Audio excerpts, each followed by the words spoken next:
Good morning, students. So today we will begin chapter 10, the banyan tree. Okay.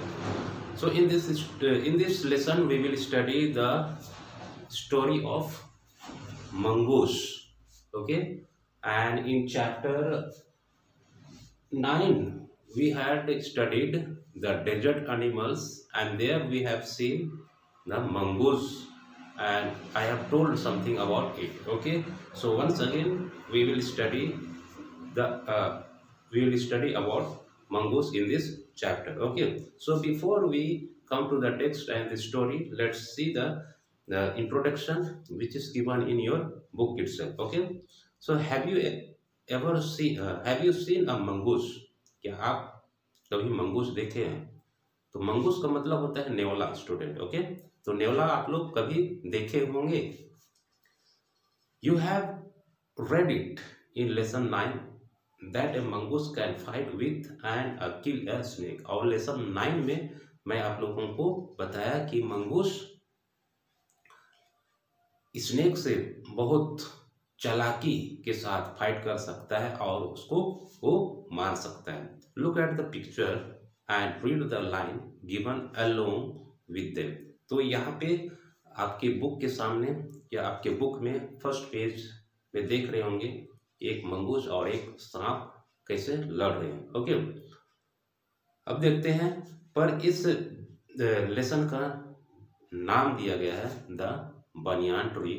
So let's see what is about and how the mongoose and the story of mongoose is related to this lesson. Okay, the fight of the cobra and the mongoose is a classic drama often seen in India. Okay, तो cobra और mongoose का लड़ाई भारत में बहुत बार देखा गया है, and the outcome is largely the same. और उसका जो परिणाम होता है वो बहुत ही शानदार होता है. Okay, the mongoose is not immune to the venomous bite. और मंगूस सांप के जहरीले काटने या सांप के जहरीले से उनकी इम्यून सिस्टम कम नहीं होता, but is faster and quicker in motion. और सांप के काटने से मंगूस और उसके जहर से बच जाता है. और मंगूस ये सांप के जितने तेज उछलता है उससे भी ज़्यादा तेज मंगूस उछाल मारता है. ओके, और सांप उसको छू भी नहीं पाता है और उसको असर भी नहीं होता है. ठीक है, the cobra assumes a posture of defense and attempts to reach the animal by sweeping a strike, but the quick-moving mongoose jump out of reach and comes at the snake from another direction. Okay, so cobra बार बार उछाल मार के डंस मारना और mongoose को काटने का प्रयास करता है, पर मंगूस उतना ही तेज के साथ उछाल मारता है और मंगूस दूसरे साइड से सडनली उसको अटैक कर देता है. Okay, before the snake can get into striking position again.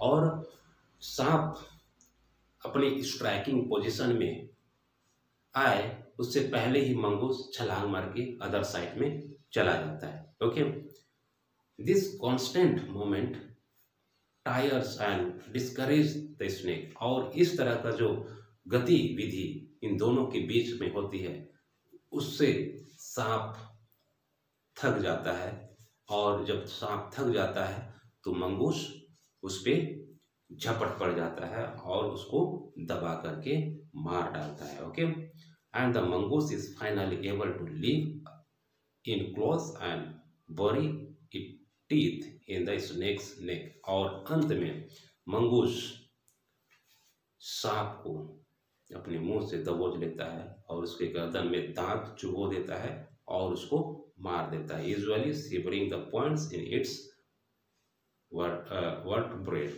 और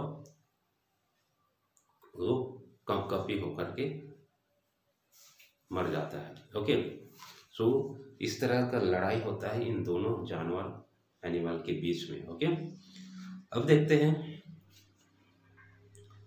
you must have seen a banyan tree. This is a story about what the author saw as a young boy when he saw sitting in an old banyan tree in his grandfather's house.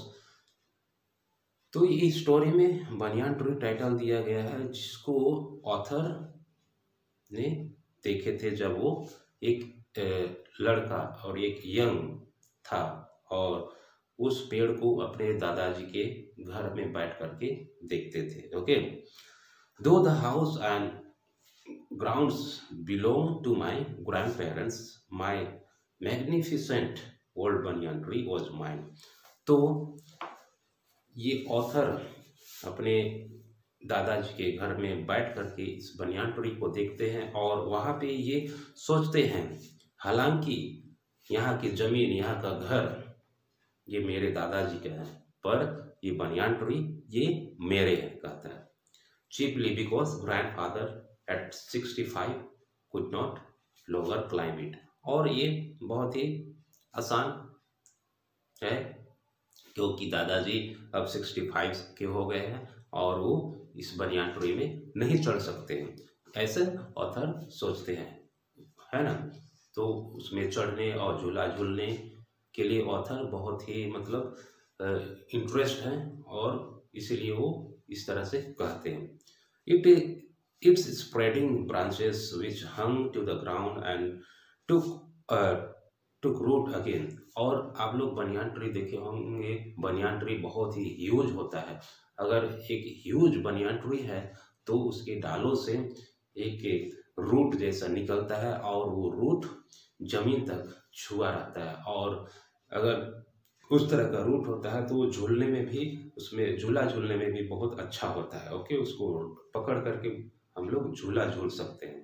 तो banyan tree बहुत बड़ा बड़ा भी होता है। Okay, और उसके root जमीन तक आ जाता है, forming a number of twisting passage. और उसमें हम देखेंगे कि बहुत सारे रास्ता उस बनियान ट्री में चढ़ने के लिए होता है। Give me an endless pleasure. और उसे ऑथर को बहुत ही आनंद और खुशी मिलता है।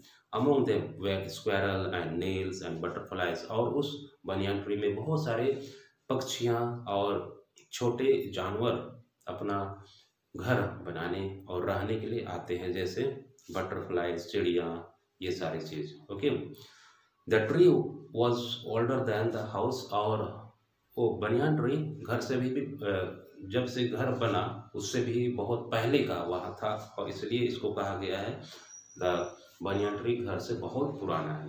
Okay, older than grandfather, as old as Dehradun itself. और दादाजी से भी बहुत पुराना, और इतना पुराना कि देहरादून से भी पुराना।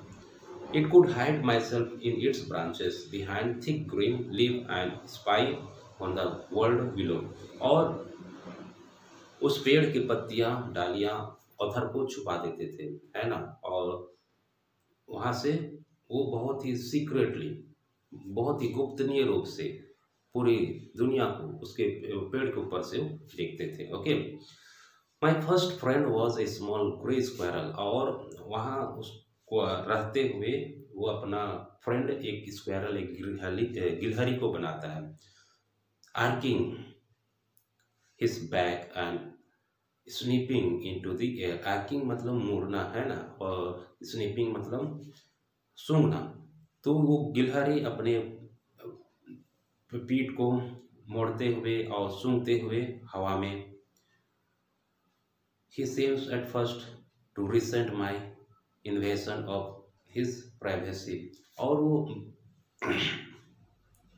स्क्वायरल अपने शरीर को मोड़ते हुए, सूंघते हुए पहले उसको ऑथर को देखते हैं कि ये कोई उसका दुश्मन या उसका, हाँ, इसका कोई दुश्मन या उस पर आक्रमण तो ना करे, इसको वो देखता है। But when he found that I did not arm myself with catapult और air gun, he became friendly.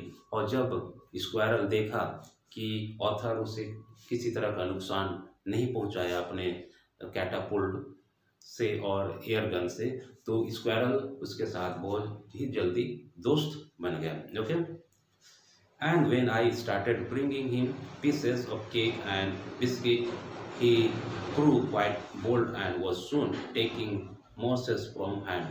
और जब ऑथर उसे ब्रेड और बिस्किट ला के देते थे तो वो बहुत ही बोल्ड, मतलब बहुत ही उसकी नज़दीकता बढ़ने लगी, है ना, और उसके हाथों से भी ब्रेड के टुकड़े और रोटी के टुकड़े आ करके खाने लगे। Before long, he was delivering into my pockets and helping himself to whatever he could find। और before long, he was delivering into my pocket and helping myself to whatever he could find। He was a very young squirrel। और वो उसके author के pocket और उसके हाथ में भी आ जाते और मतलब ढूंढते खाने के लिए। He was very young। और स्क्वायरल बहुत ही यंग था, and his friend and relative।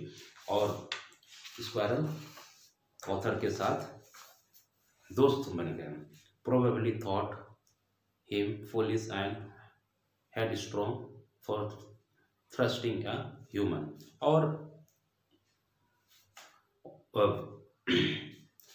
Squirrel सोचता है शायद मैं मूर्ख हूँ क्योंकि मैं एक इंसान कि इस इंसान के ऊपर भरोसा जता रहा हूँ।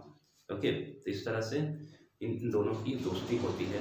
ठीक है, तो rest of the portion we will see in the next video. Till then you keep on your studies. Thank you.